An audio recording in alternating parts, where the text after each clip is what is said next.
Hey friends, welcome back. Mark Peotter here. Today we're going to talk about Ambipoly reeds from silversteinworks.com. These reeds are kind of expensive, so you gotta really take a dare if you're going to try one. They're $39 each, and I'm pretty sure that included shipping when I bought this.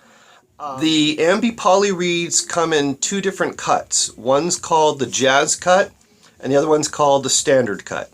I chose the Jazz cut because it's supposed to be a little bit easier and softer to blow, and that's what I prefer. Anyway, they come with a paper type of a wrapper. Not sure how much I love that for $39. I don't know.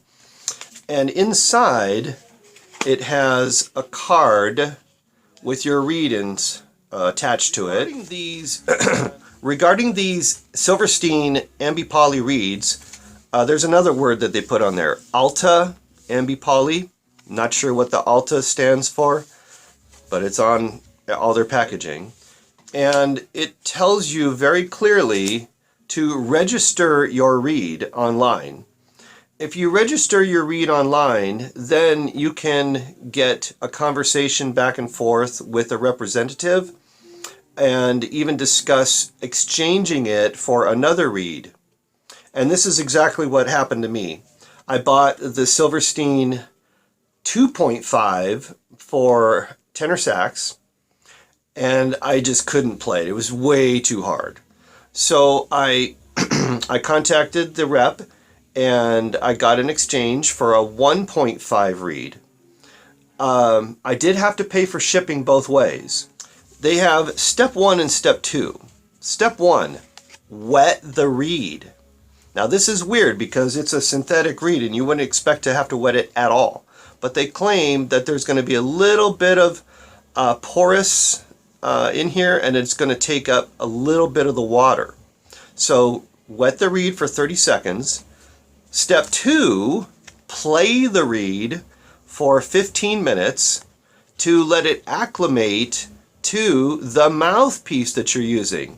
And I love this term here. It says 15 minutes to pair the reed, P-A-I-R, to pair your reed with your mouthpiece. You know, every single reed that you buy and use is being paired to the curvature of the mouthpiece that you are using. So during this video, you're going to watch me play and demonstrate the reed. Plus, I am going to shape it with sandpaper. This is another thing that they claim about their reeds is hand adjustable, meaning that the user can adjust the reed to their specific liking. For tenor sax, this is their 1.5 Jazz, and my first impression is that this reed is kind of on the firm side. This feels like a Van Doren Blue Box 2.5.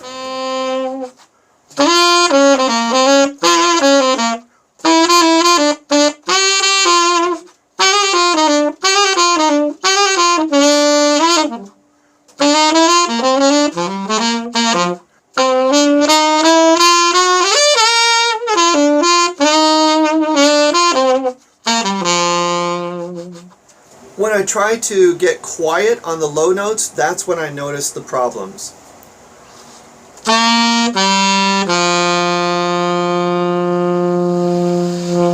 Right in there. Somewhere between a pianissimo and a piano, it's pretty difficult.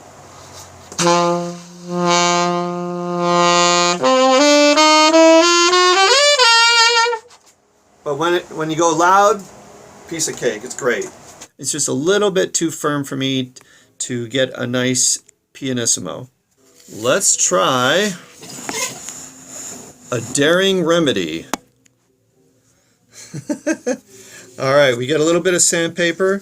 This is a 400 grit. I've never ever done this on an Alta reed before, but I've done this on many other reeds in the past. Alright, we're going to go like a circular motion and just try to take off an equal amount of material along the playing surface of the reed. Okay, so I'm starting up high on the heel there. Starting up high. Now, how much do I know when I'm done? I have no idea. This is a total guessing game. But the object is to only take off a small amount and then check. So if you're going to do this, don't go crazy with a real heavy sandpaper and take off a lot of material. Just a small amount, and then check it again.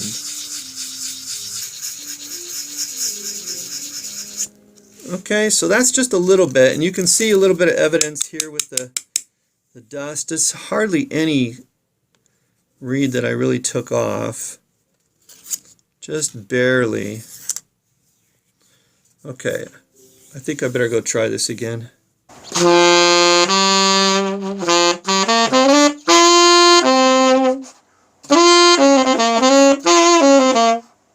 I don't know any, I don't feel any change at all.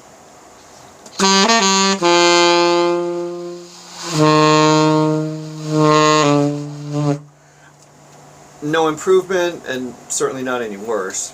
Okay, this is my second run through, and I've done this back and forth. This could take 5, 6, 7, I don't know, several times, but I'm going to shorten some of that time by using a bigger grit sandpaper. So this is a 220. Now this is a 100 grit, so this is going to take off something. At least I hope it will. But so far I'm not really getting much action. 100 grit.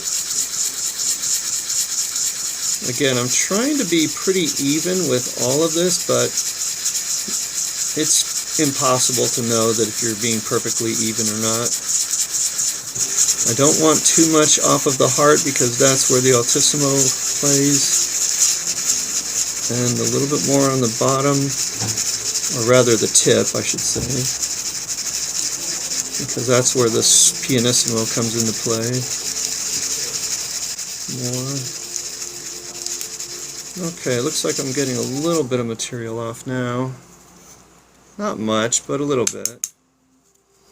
You can kind of see a little bit of that sand or dirt on the plate there.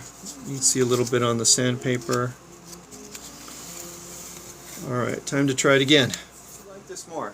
There's a little texture in here that I don't care for because of that bigger grit sandpaper, and so it's a little more rough on the skin.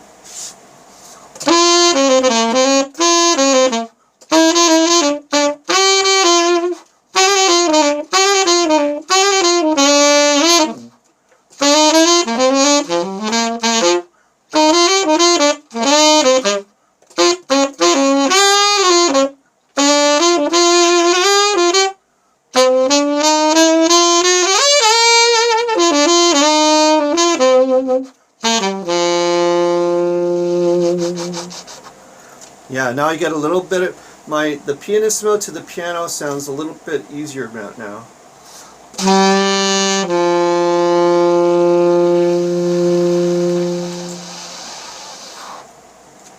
Alright, so we've got some improvements!